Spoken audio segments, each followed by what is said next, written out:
I'm selling your lake house. I already got the deposit. Meet me at the notary, my mother-in-law declared, but when she arrived for the deal with the buyers, she froze in shock at who was waiting for her there. The phone call came on a Tuesday morning while I was feeding my 6-month-old daughter, Emma. Margaret's voice cut through the receiver like a blade. Sarah, I'm selling David's lake house. I already have buyers and took their deposit. Meet me at Anderson's notary office on Friday at 2 p.m. to sign the papers. The line went dead before I could respond. My hands trembled as I set down the phone, Emma's bottle slipping from my grip. That lake house in Michigan wasn't just property, it was the only thing David left us when he died in that car accident 8 months ago. It was supposed to be Emma's inheritance, her college fund, our future security. But legally, since David never updated the deed after we married, it still belonged to his mother. Margaret had made it crystal clear from day one that she considered me and Emma unwelcome burdens in her perfect family portrait. I remember our first meeting 3 years ago when David brought me home for Thanksgiving. Margaret's eyes swept over my thrift store dress and scuffed shoes with undisguised disdain. So you're the waitress, she'd said, not even bothering with my name. David mentioned you serve tables at some diner. The way she pronounced waitress made it sound like a disease. During dinner, she spoke exclusively to David about his successful engineering career, completely ignoring my presence except to make pointed comments about gold diggers who trap good men. When David and I announced our engagement 6 months later, Margaret's face went white with fury. You're throwing your life away on trailer trash, she hissed at him. Mark my words, she'll bleed you dry and disappear with half your assets. David defended me fiercely that day, but the seed of doubt was planted. Margaret spent the next 2 years systematically undermining our marriage with passive-aggressive comments and calculated manipulations. After David's funeral, Margaret's true nature emerged like a snake shedding its skin. Now that my son isn't here to cloud his judgment, she announced, we need to discuss your situation, Sarah. She sat in my living room, immaculately dressed in her Chanel suit. While I wore milk-stained pajamas and hadn't slept in days, this house is too expensive for someone of your background to maintain. The lake house certainly can't remain in inexperienced hands. David made poor financial decisions marrying you. Her words hit like physical blows. She pulled out legal documents I couldn't understand through my grief-fogged brain. Sign these, and I'll make sure you and the baby have a small monthly allowance. Refuse, and you'll get nothing. I have excellent lawyers, dear. That night, I held Emma close and made a promise through my tears. I wouldn't let Margaret erase us from David's memory or steal our daughter's birthright. But I needed time, and I needed a plan. The next morning, I called the one person who'd always believed in me, my older sister Jessica, a successful real estate attorney in Chicago. Jess, I need help. I sobbed into the phone, explaining Margaret's ultimatum. Jessica's voice turned steel, cold. Don't sign anything, Sarah. Send me photos of every document she showed you. There are ways to fight this, but we need to be smart. Over the following weeks, while Margaret assumed I was crumbling under pressure, Jessica and I quietly built our case. We discovered David had been planning to update his will and add my name to the lake house deed. He'd even scheduled an appointment with his lawyer for the week after his accident. Margaret had intercepted and hidden those documents. More importantly, we found evidence of David's explicit wishes in emails and text messages where he'd discussed leaving everything to Sarah and our future children. Jessica smiled grimly when she found those digital breadcrumbs. Margaret thinks she holds all the cards, but she's about to learn what happens when you underestimate a mother protecting her child. While Margaret believed I was wallowing in poverty and desperation, I was actually rebuilding my life with fierce determination. The small life insurance payout David left gave me enough breathing room to make changes. I enrolled in online business courses, studying during Emma's naps and late into the night. My experience managing the diner's chaotic environment suddenly seemed like valuable training rather than shameful work. Within 6 months, I'd partnered with 2 other young mothers to start a catering business specializing in corporate events. We called it Fresh Start Catering, and the name felt like a personal revolution. Our first big contract came from David's former engineering firm. His colleagues remembered me fondly and wanted to support his widow. Margaret had no idea her trailer trash daughter-in-law was actually thriving. I let her think I was struggling, barely making ends meet in my small apartment. Every Wednesday, she'd call with the same condescending offer. "Have you reconsidered my generous proposal, dear? The allowance offer won't stay open forever." I'd sniffle convincingly and beg for more time. By Emma's first birthday, Fresh Start Catering had grown beyond my wildest dreams. We'd catered 3 weddings, multiple corporate retreats, and even a mayor's campaign dinner. The money was flowing in faster than I could count it, but more than financial success, I'd discovered something Margaret never expected: I was actually brilliant at business. The strategic thinking, the networking, the problem-solving under pressure, it all came naturally. I bought myself a sleek black BMW and designer clothes, but kept them hidden in a storage unit. Whenever Margaret made her surprise visits to check on poor Sarah, she found me in my old waitress uniform, surrounded by fake bills and empty baby formula containers I'd saved as props. "Oh, Margaret, I don't know how we'll make it through next month," I'd sob convincingly. If only David had thought to provide better for us. She'd leave wearing that satisfied smirk, confident in her superiority. What she didn't know was that Jessica and I had been documenting every one of these conversations, building our case for emotional manipulation and financial elder abuse in reverse. The breakthrough came when Margaret finally showed her hand completely. "I've found buyers for the lake house," she announced during one of her weekly intimidation calls.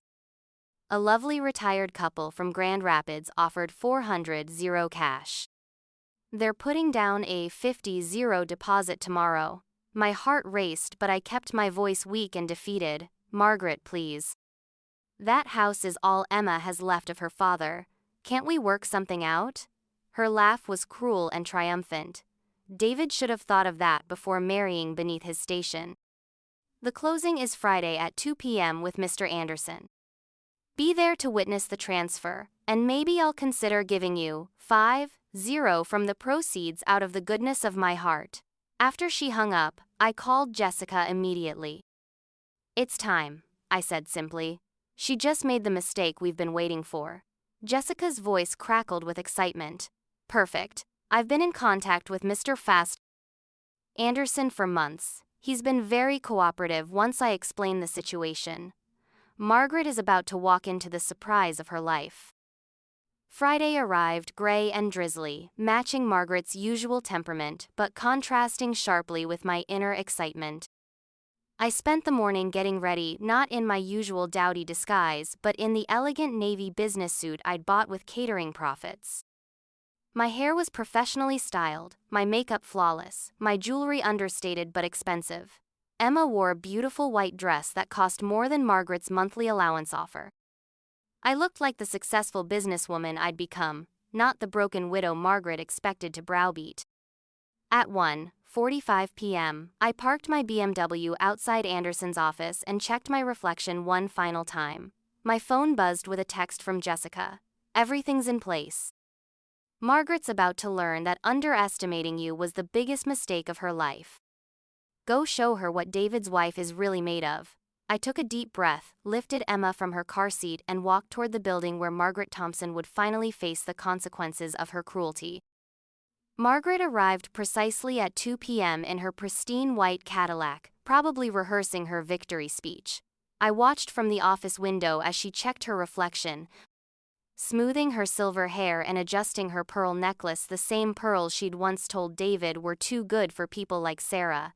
She strutted toward the building with that familiar air of entitled superiority, her designer heels clicking against the pavement like a countdown to her downfall. When she pushed open the office door, her confident smile faltered slightly at seeing me in professional attire instead of my usual worn-down appearance. "Sarah, you look different," she said suspiciously, her sharp eyes taking in my expensive clothes and confident posture. "I thought I should dress appropriately for such an important occasion," I replied smoothly, bouncing Emma on my hip. The baby gurgled happily, reaching for the crystal chandelier above us. Margaret's eyes narrowed. Where are the buyers? Mr. Anderson said they'd meet us here. Mr. Anderson emerged from his office, his face professionally neutral, but his eyes twinkling with barely contained amusement. Mrs. Thompson, please come in. Your buyers are indeed waiting. Margaret swept into the conference room with theatrical confidence, then stopped dead in her tracks. Sitting at the polished mahogany table wasn't the elderly retired couple she expected, but Jessica in her sharp attorney's suit, flanked by two other lawyers I didn't recognize. The deposit check Margaret thought she'd received was spread across the table alongside thick legal folders and what looked like months of documentation. What is this? Margaret's voice cracked for the first time in years. Jessica stood gracefully, extending her hand with predatory politeness. Margaret Thompson? I'm Jessica Martinez, Sarah's sister and her legal representative. We need to discuss some irregularities regarding your claimed ownership of the lake house property. Margaret's face went from confident pink to ashen gray in seconds. This is ridiculous. I have every legal right to sell my deceased son's property. Sarah has no claim. Actually, Jessica interrupted, sliding a document across the table. We've discovered several interesting facts about David's intentions regarding his estate, including his explicit written plans to transfer ownership to Sarah before his untimely death. I watched Margaret's hands tremble as she scanned the document's emails between David and his lawyer, text messages to his best friend about updating his will, even a draft deed with my name already typed in. Her confident facade crumbled like ancient paper. These can't be legal. David never finalized anything, she stammered, but her voice lacked its usual authority. Jessica smiled coldly. You're right that he didn't finalize the paperwork. However, his clear intent, combined with your systematic emotional manipulation of his widow and attempts to defraud his minor child of her inheritance, presents us with several interesting legal options. One of the other lawyers leaned forward. Mrs. Thompson, I'm Robert Chen from the District Attorney's Office. We've been reviewing evidence of your coercive behavior toward Mrs. Davis and her infant daughter. The recorded phone calls where you threaten financial abandonment of a grieving widow could constitute elder abuse. Ironic, considering you're the elder in this situation. Margaret's perfectly applied lipstick seemed to drain from her lips. You recorded our conversations? I finally spoke, my voice steady and strong. Every single one, Margaret, including your charming comments about my trailer trash background and your threats to leave Emma with nothing. The room fell silent except for Margaret's shallow breathing and Emma's contented babbling as she played with my necklace. Margaret looked around the table like a cornered animal, her earlier arrogance completely evaporated. What do you want?" she whispered. Jessica opened another folder. First, immediate cessation of all claims to the lake house property. Second, formal acknowledgement of Sarah's rightful inheritance as David's widow and Emma's guardian. Third, a public apology for your treatment of David's family. Margaret's eyes flashed with residual defiance. And if I refuse? The DA investigator smiled grimly. Then we proceed with fraud charges for the fake deposit scheme, emotional abuse charges for your systematic intimidation, and we let a jury decide how they feel about a wealthy woman trying to steal from her dead son's baby. I stood up, still holding Emma, and walked to where Margaret sat slumped in her chair. For 2 years, this woman had made me feel small, worthless, undeserving of love or respect. Now, looking down at her defeated form, I felt nothing but pity. Margaret, David loved me. He chose me, he married me, and he wanted Emma and me to have his house. You can accept that gracefully, or you can face the consequences of trying to steal from your own granddaughter. Margaret's voice came out as barely a whisper. The deposit. I already spent some of it. Jessica had anticipated this. The deposit was fake, Margaret. We had our investigators pose as buyers to document your illegal sale attempt. Every dollar you thought you received was part of our sting operation. The truth hit Margaret like a physical blow. She'd been played completely, outmaneuvered by the trailer trash waitress she'd so thoroughly underestimated.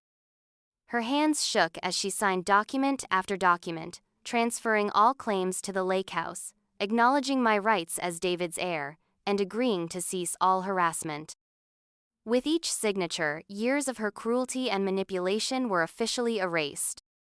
When the papers were complete, she looked up at me with something I'd never seen in her eyes before, respect mixed with fear. "How?" she asked simply.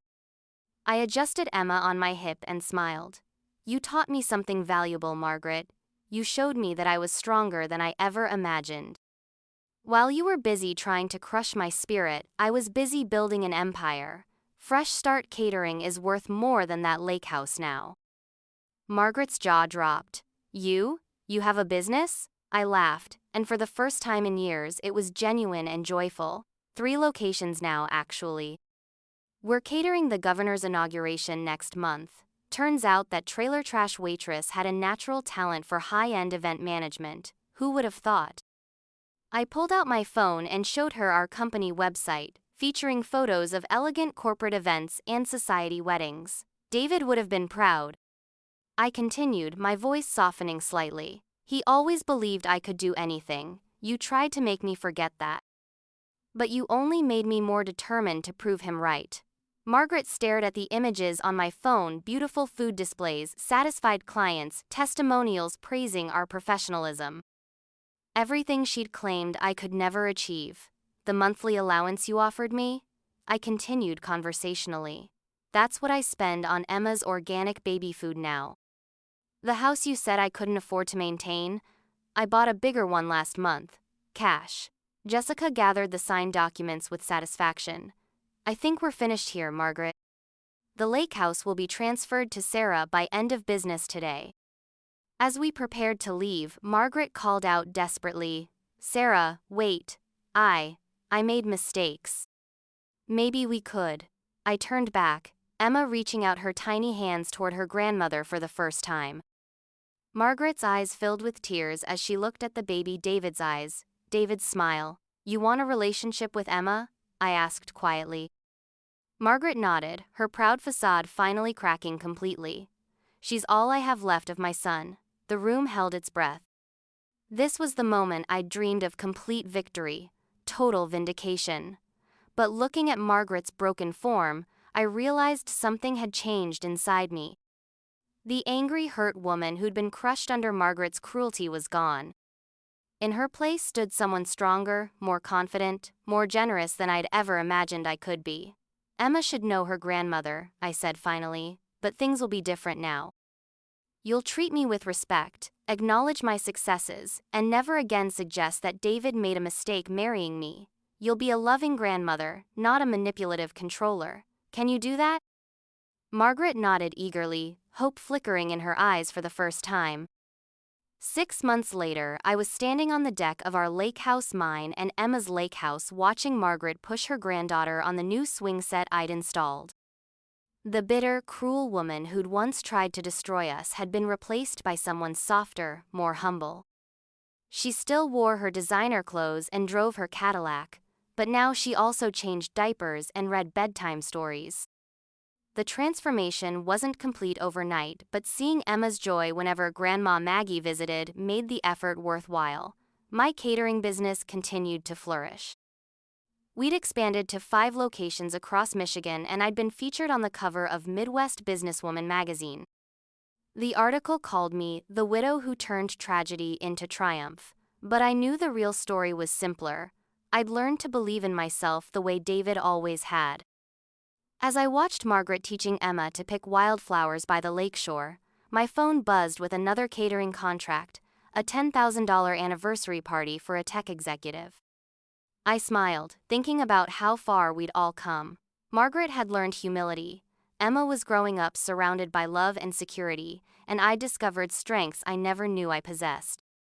That evening, as Margaret prepared to leave after a pleasant afternoon with Emma, she paused at the door. "Sarah," she said quietly, "I owe you an apology that's 2 years overdue. You were never trailer trash or a gold digger. You were exactly what David needed, strong, loving, and far more capable than I ever gave you credit for." I bounced Emma gently as she dozed against my shoulder. "We all make mistakes, Margaret. What matters is that we learn from them. She nodded, then added with a rueful smile, David always said you'd surprise people. I should have listened to my son. After she left, I sat on the porch swing David had built the summer before he died, holding our daughter and watching the sunset paint the lake in shades of gold and crimson. The house was officially ours now, the business was thriving, and even Margaret had become the grandmother Emma deserved. Sometimes the best revenge isn't crushing your enemies, it's becoming so successful that their opinion of you becomes irrelevant. If you've ever been underestimated by someone who thought they knew your worth, let me know in the comments. And remember, never let anyone else define your limits. You might just surprise them and yourself.